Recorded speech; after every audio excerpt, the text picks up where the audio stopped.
Bienvenidos a otro audio capítulo más en Feliz Víctima de los Libros.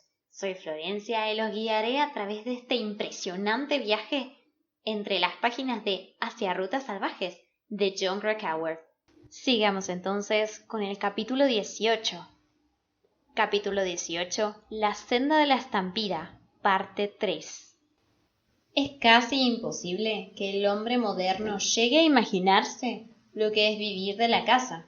La vida del cazador consiste en un desplazamiento extenuante, casi continuo, en busca de presas. Es una vida de preocupación constante, por si la siguiente persecución tendrá éxito, por si la trampa o la emboscada fallarán, por si las manadas no aparecerán esta temporada.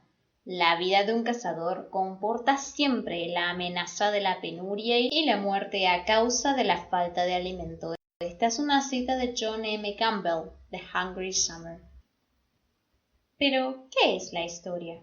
Es la exploración sistemática a lo largo de los siglos para resolver el misterio de la muerte y superarla en el porvenir. Por ello se descubren el infinito matemático y las ondas electromagnéticas, y por ello se componen sinfonías. Pero sin cierto impulso no puede progresarse en tal dirección. Para descubrimientos de esta clase es preciso tener una preparación espiritual. Y los elementos básicos de esta preparación están en los evangelios. ¿Qué son los evangelios? En primer lugar, el amor al prójimo, esa suprema forma de energía viva que llena el corazón del hombre y exige expansionarse y ser gastada. Luego, los ideales esenciales del hombre moderno, sin los cuales el hombre no puede concebirse, es decir, el ideal de la libre individualidad y de la vida como sacrificio. Esta es una cita de Boris Pasternak, Dr. Zhivago. Este es un pasaje marcado en uno de los libros que se encontraron junto al cadáver de Christopher McCandless. El subrayado de la libre individualidad es suyo. Seguimos con el libro. Después de que la crecida del Teclánica frustrase su intento de abandonar el monte, McCandless llegó al autobús. Llegó allí el 8 de julio. Es imposible saber qué debió pensar en aquel momento, ya que el diario no proporciona ninguna información al respecto. Es posible que el hecho de que su vía de salida estuviera cortada no le inquietase en exceso. Es más, en aquel momento no tenía demasiadas razones para preocuparse. Era pleno verano y el bosque estaba pletórico de vida, de modo que podía abastecerse de comida con regularidad. Quizás imaginase que si aguardaba hasta agosto, el nivel de las aguas del Teclánica descendería y podría cruzar el río. Una vez instalado de nuevo en el corroído cascarón del autobús, volvió a dedicarse a la caza y la recolección. Leyó La muerte de Iván Ilich de Tolstoy y El hombre terminal de Michael Crichton. Anotó en el diario que había estado lloviendo durante más de una semana.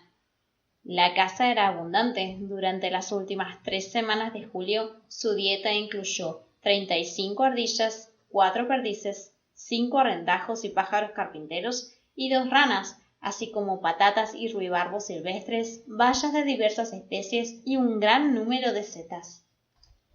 Sin embargo, pese a esta aparente munificencia de la naturaleza, la carne con la que se alimentaba era muy pobre en grasa y consumía menos calorías de las que quemaba. Tras subsistir durante 3 meses con una dieta muy descompensada, había acumulado un déficit calórico considerable, hasta el punto de encontrarse en el límite mismo de la desnutrición. Y fue entonces, a finales de julio, cuando cometió el error fatal que lo llevaría a la muerte. Había terminado de leer Dr. Zhivago, una novela que lo incitó a garabatear emocionadas notas en los márgenes y subrayar algunos pasajes. Lara anduvo a lo largo del terraplén por un sendero trazado por los caminantes y los vagabundos, y luego cruzó los campos por una senda que conducía hacia el bosque. Allí se detuvo y con los ojos entornados aspiró el aire impregnado de confusos aromas. Para ella era un aire mejor que sus padres, y más tierno que el hombre amado, y más sutil que cualquier libro. Por un instante el sentido de la existencia se le reveló como algo totalmente nuevo. Estoy aquí, pensó, para tratar de comprender la terrible belleza del mundo y conocer el nombre de las cosas, y si mis fuerzas no bastan, para engendrar hijos que lo hagan por mí. Naturaleza, pureza, escribió con gruesos trazos en el margen superior de la página. Cuánto deseo a veces escapar del aburrimiento sin sentido de la elocuencia humana, de todas esas frases sublimes y refugiarme en la naturaleza, en su sonoridad en apariencia tan inarticulada, o en el mutismo de un trabajo largo y agotador, del sueño profundo, de la música auténtica, o de una comprensión humana que no necesite palabras, sino solo emoción. McCandless rodeó con un círculo la frase refugiarme en la naturaleza, la marcó con un asterisco y la puso entre paréntesis. Al lado de otro pasaje, y así resultó que sólo una vida similar a la vida de aquellos que nos rodean, fusionándose con ella en armonía, es una vida genuina, y que una felicidad no compartida no es felicidad. Y eso era lo más irritante de todo. Anotó. La felicidad solo es real cuando es compartida.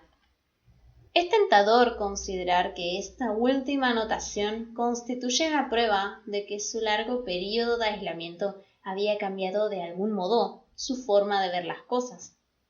Podría interpretarse en el sentido de que quizás estaba dispuesto a despojarse de la armadura que había construido alrededor de su corazón, de que pretendía abandonar su vida de vagabundo solitario, no rehuir más la intimidad y convertirse en un miembro de la comunidad humana en cuanto regresara a la civilización. Sin embargo, nunca llegaremos a saberlo, porque Dr. Zhivago fue el último libro que pudo leer. El 30 de julio, 2 días después de finalizar la lectura de la novela, aparece en el diario una entrada alarmante. Extrema debilidad, me falta comida, semillas, tengo muchas dificultades para permanecer de pie, me muero de hambre, gran peligro. Antes de esta anotación no hay nada en las sucesivas entradas que sugiera que la situación de Chris McCandless fuese alarmante.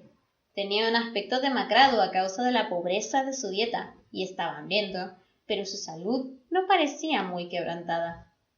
Luego, después del 30 de julio, su estado físico sufrió un empeoramiento tan agudo como repentino.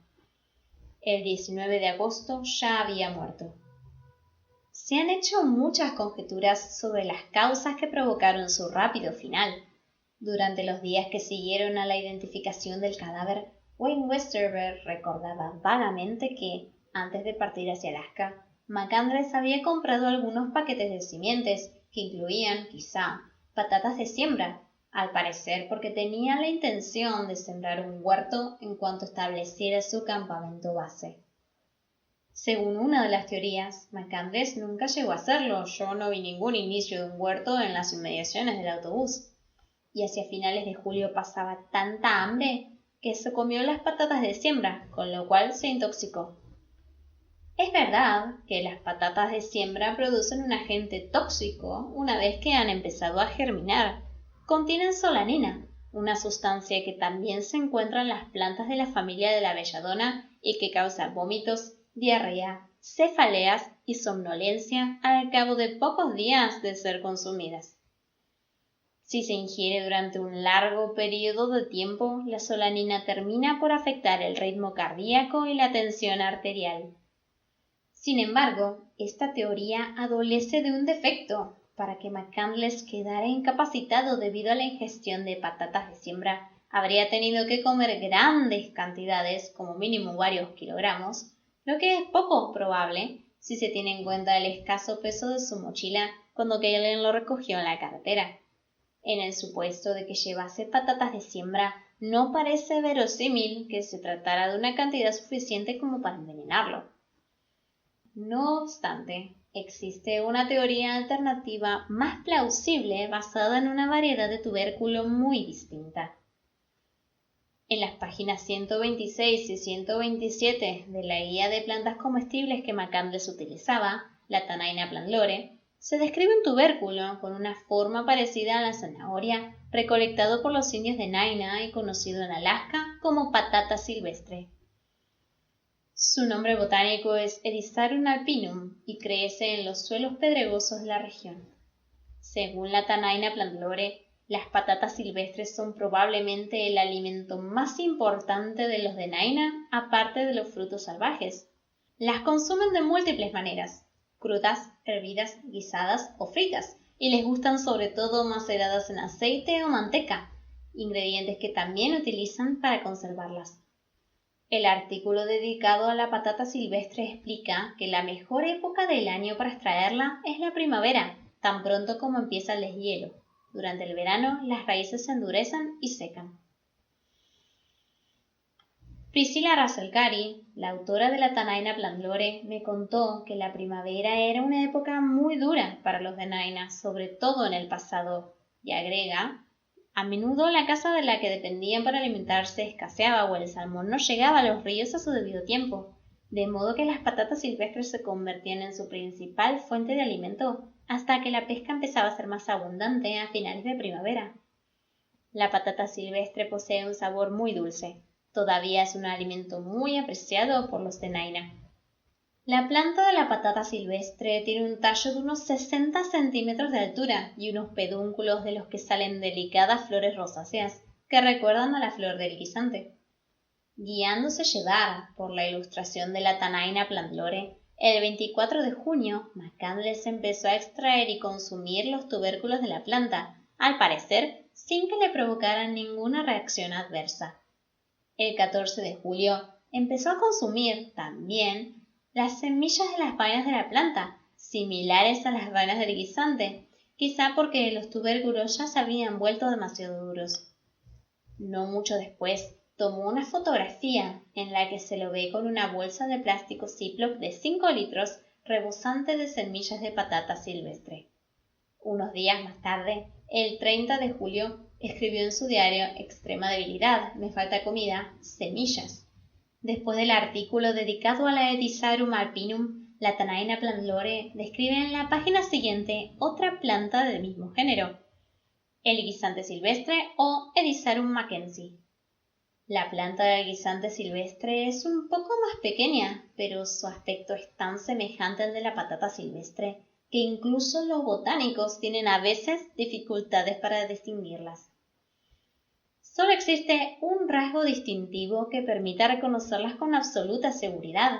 El reverso de las diminutas hojas verdes de la planta de la patata silvestre tiene una llamativa nervadura lateral, que en las hojas de la planta del guisante silvestre es invisible. La guía no solo informa de las dificultades para distinguirlas, sino que advierte sobre la necesidad de extremar las precauciones e identificar ambas plantas con exactitud antes de utilizar la patata silvestre como alimento, ya que se ha informado del posible carácter venenoso del guisante silvestre. Los casos clínicos de individuos intoxicados por comer Erizarum mackenzie son inexistentes en la literatura médica contemporánea, pero los indígenas del norte saben desde hace miles de años que el guisante silvestre es venenoso y actúan con prudencia a fin de no confundirlas. Para hallar un caso de envenenamiento atribuible al guisante silvestre, tuve que remontarme a los anales decimonónicos de las exploraciones del Ártico.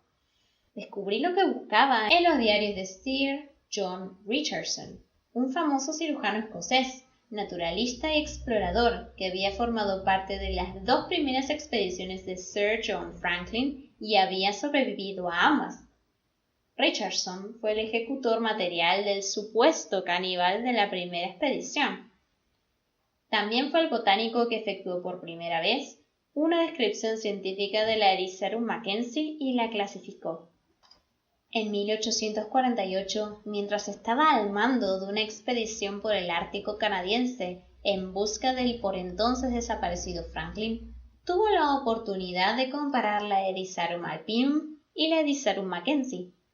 En su diario señaló que la Erizarum alpinum está dotada de unas raíces tuberculosas flexibles y largas, su sabor es dulce, con un regusto a alcohol. Los nativos las comen en abundancia en primavera, pero se vuelve leñosa y pierde su jugosidad y frescor a medida que la estación avanza. La Edisarum mackenzie tiene una forma decumbente, un color rucio y produce más flores, pero es menos elegante y sus raíces son venenosas. Casi mata a una anciana india de Fort Simpson que la confundió con la anterior. Por fortuna, la planta resultó ser emética. La mujer vomitó todo lo que había ingerido y recuperó la salud, aunque durante algún tiempo su restablecimiento pareció dudoso. No es difícil imaginar a Chris McCandless cometiendo el mismo error que la mujer india y sufriendo una intoxicación similar. A partir de los indicios de que disponemos, no parece arriesgado afirmar que McCandless, impetuoso e imprudente por naturaleza, tomó el guisante silvestre por la patata silvestre y murió como consecuencia de esta confusión.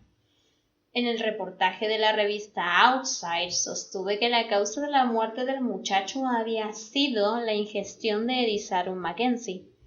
Casi todos los periodistas que escribieron sobre la tragedia de McCandless llegaron a una conclusión parecida. Sin embargo, a medida que los meses pasaron y pude reflexionar con detenimiento sobre su muerte, esta hipótesis empezó a parecerme poco creíble.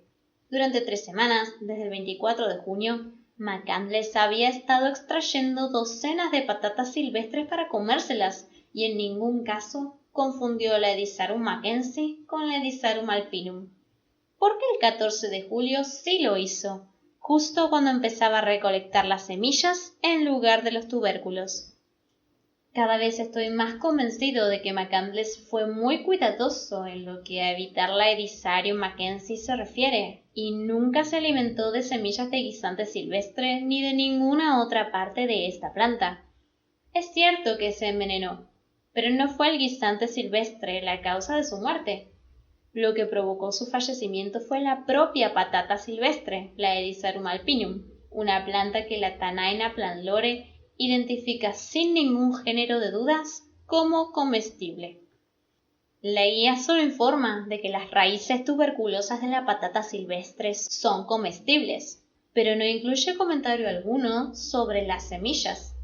Para ser justos con McCandless, debe mencionarse que no hay ninguna publicación que califique de tóxicas las semillas de la Edisarum alpinum.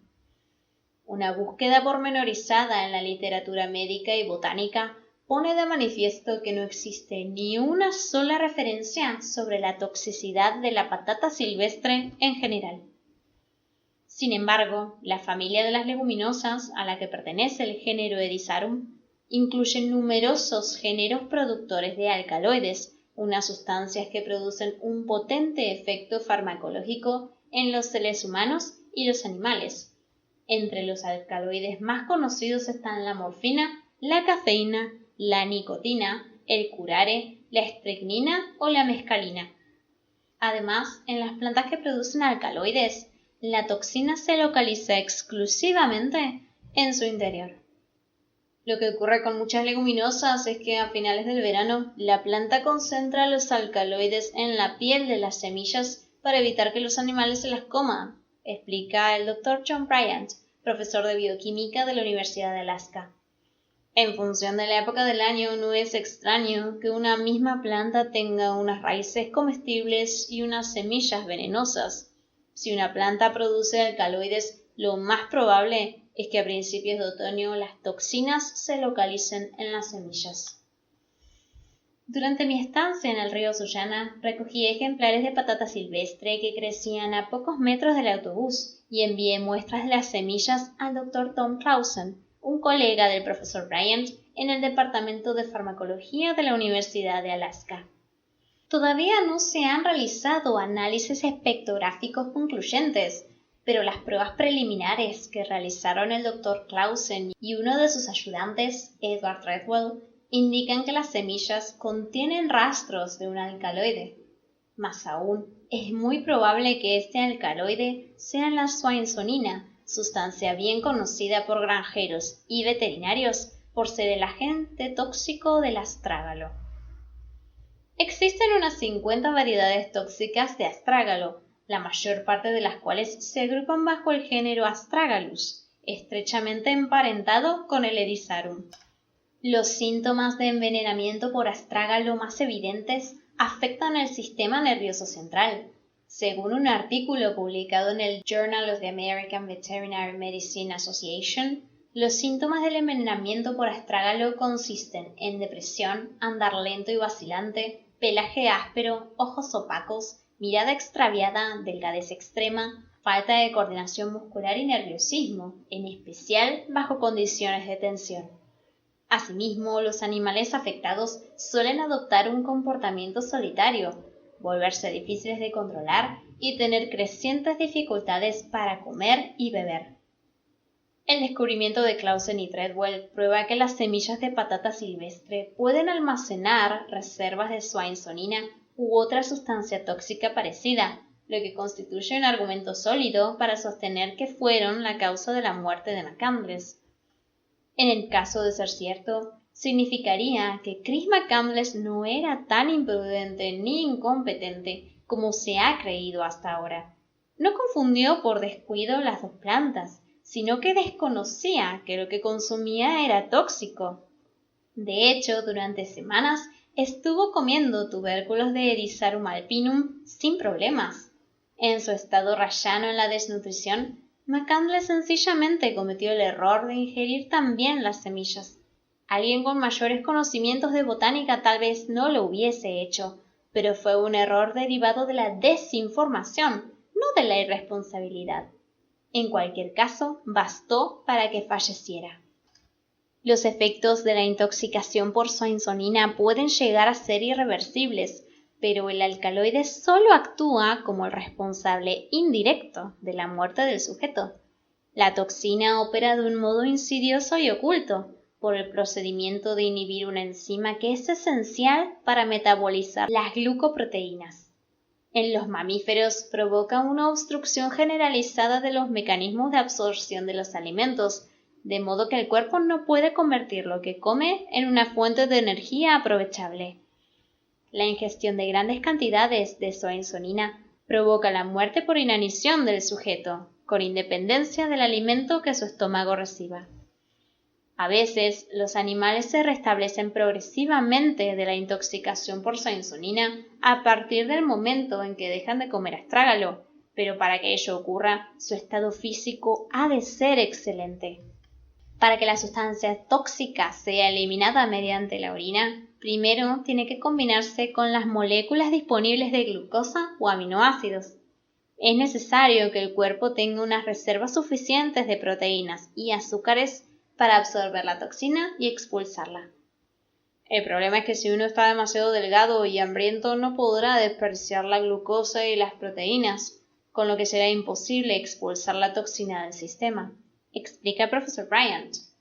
Cuando un animal desnutrido ingiere un alcaloide, incluso uno tan benigno como la cafeína, le produce un efecto mucho mayor que el previsible en circunstancias normales, puesto que carece de las reservas de azúcares necesarias para eliminar la sustancia. El alcaloide irá acumulándose en el sistema. Si McCandless hubiera ingerido grandes cantidades de semillas de patata silvestre cuando ya estaba en unas condiciones próximas a la desnutrición, el resultado habría sido catastrófico. Debilitado por el efecto de las semillas, McCandless descubrió de pronto que no le quedaban fuerzas para ponerse a andar y recorrer la distancia que lo separaba del Teclánica. Su debilidad le impedía incluso cazar con un mínimo de efectividad, lo cual no hizo sino debilitarlo aún más y empujarlo hacia las puertas de la muerte. Su vida se transformó en una espiral incontrolable que giraba a velocidad de vértigo. Los días 31 de julio y el 1 de agosto no existen entradas en el diario. La correspondiente al 2 de agosto se limita a una sola observación. Hace un viento terrible. La llegada del otoño era inminente. Las temperaturas descendían y los días se acortaban con rapidez. Cada 24 horas había 7 minutos menos de luz natural, que a su vez se convertían en otros tantos de oscuridad y frío. En una sola semana, la noche se alargó casi 1 hora. Día 100, lo he conseguido, anotó con alegría el 5 de agosto, orgulloso de haber alcanzado un hito tan significativo.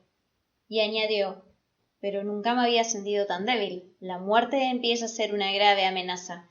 Estoy demasiado enfermo para salir andando y me he quedado literalmente atrapado en el monte. No hay casa. Si McCandless hubiera llevado consigo un mapa del Servicio Geológico de Estados Unidos, habría advertido que hay una cabaña del Servicio de Guardas Forestales del Parque de Denali a solo 9 kilómetros del autobús, remontando el curso del Sullana, una distancia que tal vez hubiese podido recorrer incluso en su estado de extrema debilidad. El refugio se halla dentro de los límites del parque y está provisto de literas, víveres para situaciones de emergencia y un equipo de primeros auxilios, con el fin de que los guardas forestales que patrullan puedan utilizarlo durante el invierno. Asimismo, pese a no estar señalizadas en el mapa, a unos 3 kilómetros del autobús había 2 cabañas en las que McCandless podría haber encontrado comida. Una pertenece a Will y Linda Forsberg, unos conocidos conductores de trineos de perros que residen en Healy. La otra a Steve Carwile, un empleado del Parque del Denali. En resumidas cuentas, la salvación de McCandless parecía depender solo de una caminata de 3 horas río arriba. Esta triste ironía fue apuntada con reiteración en el período inmediatamente posterior al descubrimiento del cadáver. Sin embargo, aunque hubiera conocido la existencia de estas 3 cabañas, no se habría librado del peligro.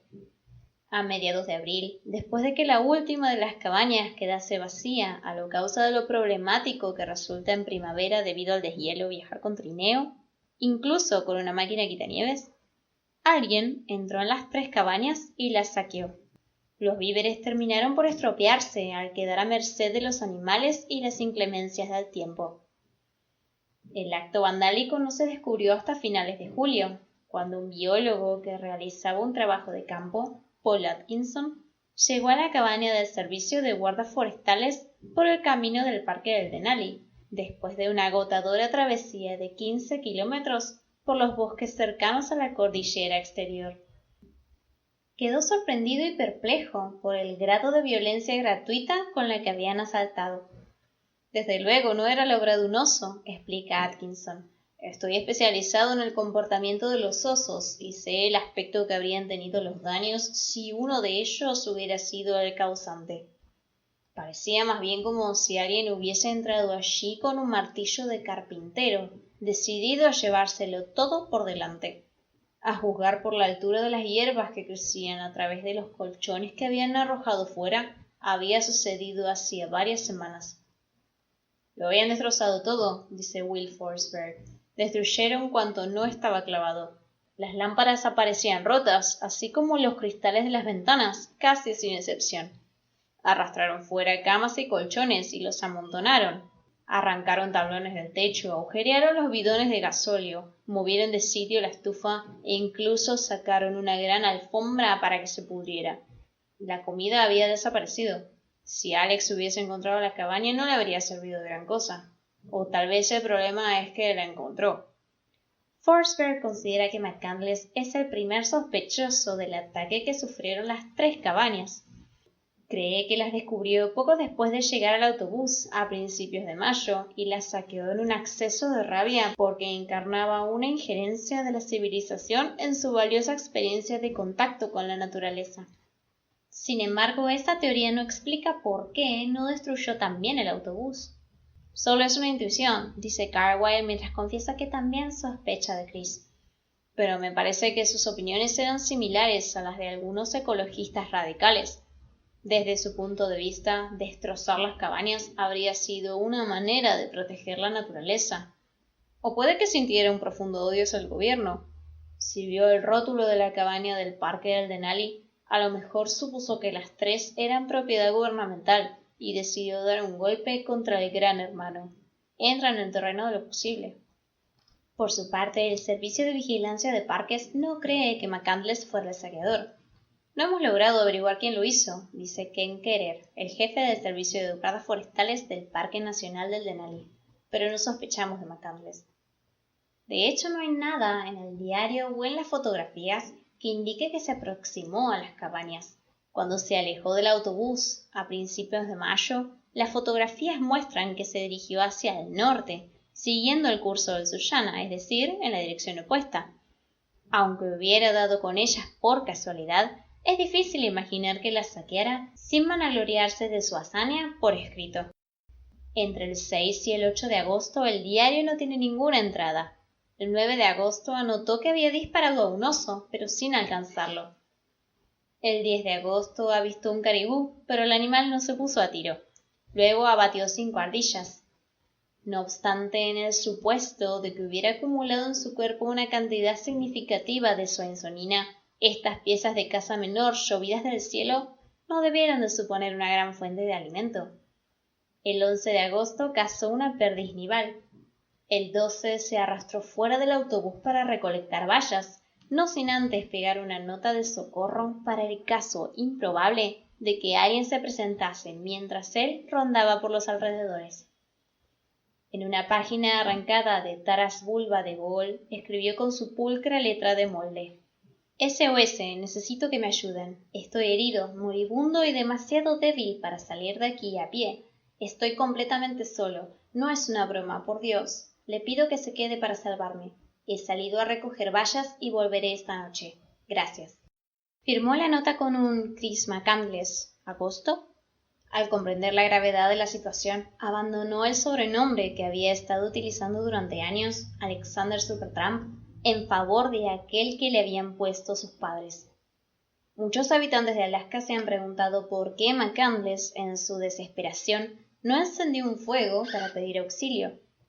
En el autobús había casi 10 litros de gasóleo para la estufa. Se presume que todo habría sido una mera cuestión de mantener encendida una hoguera lo suficientemente grande para atraer la atención de las avionetas que sobrevolaran la zona, o al menos quemar la maleza dibujando una gigantesca señal de SOS en el suelo.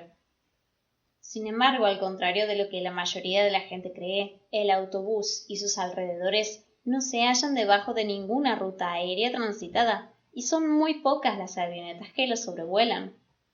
Durante los 4 días que pasé en la senda de la estampida, no vi ni un solo aeroplano, salvo algún reactor comercial que viajaba a una altitud de 7.000 metros o más. Las avionetas solo pasan por encima del autobús muy de vez en cuando, de manera que para tener la seguridad de que atraería la atención de alguien, McCandless debería haber provocado un incendio forestal a gran escala.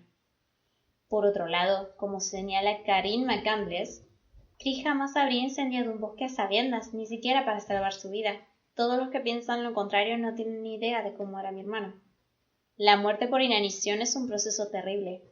En los últimos estadios, cuando el cuerpo ha agotado todas sus reservas, la víctima sufre dolores musculares, problemas cardíacos, caída del pelo, insuficiencia respiratoria, hipersensibilidad al frío, aturdimiento y un agotamiento físico y mental generalizado. La piel pierde su pigmentación. A causa de la ausencia de nutrientes esenciales, el cerebro sufre graves desequilibrios bioquímicos que desembocan en convulsiones y alucinaciones.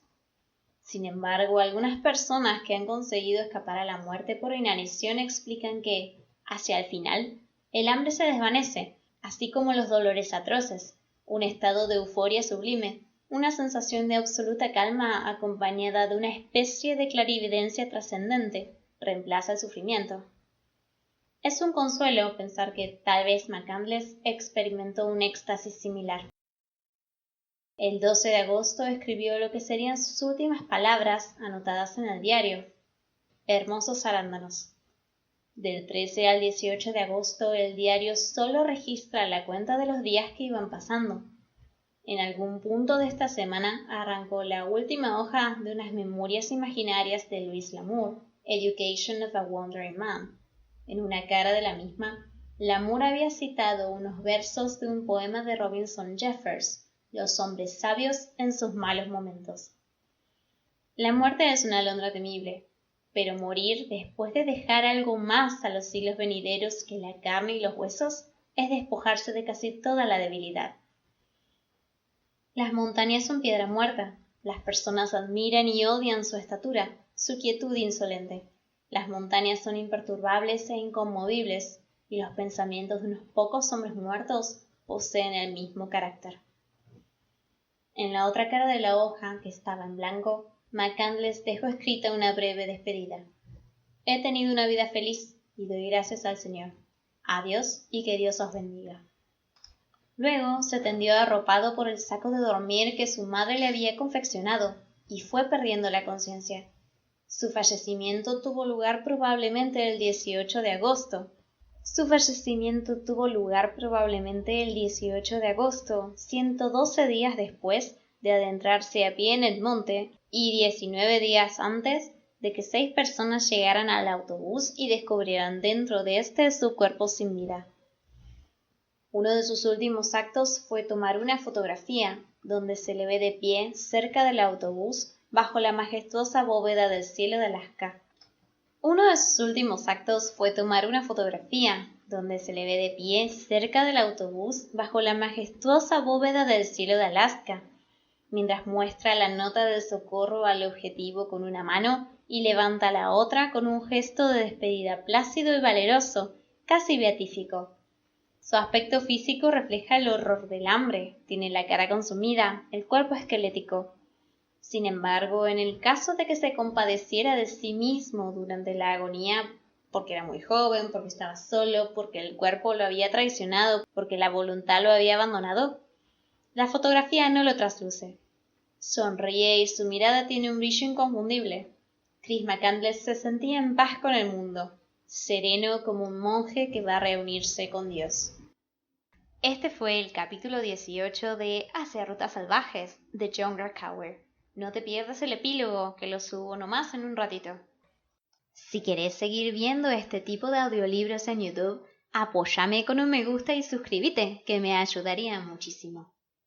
Seguinos también en Instagram, donde subimos contenido diario relacionado, sorteos y libros recomendados. Si te ha gustado y no puedes esperar a escuchar los siguientes capítulos, apreta la campanita, así YouTube te avisa cuando subo los próximos videos. Y me despido de ustedes, buscadores de buenas historias. Hasta la próxima.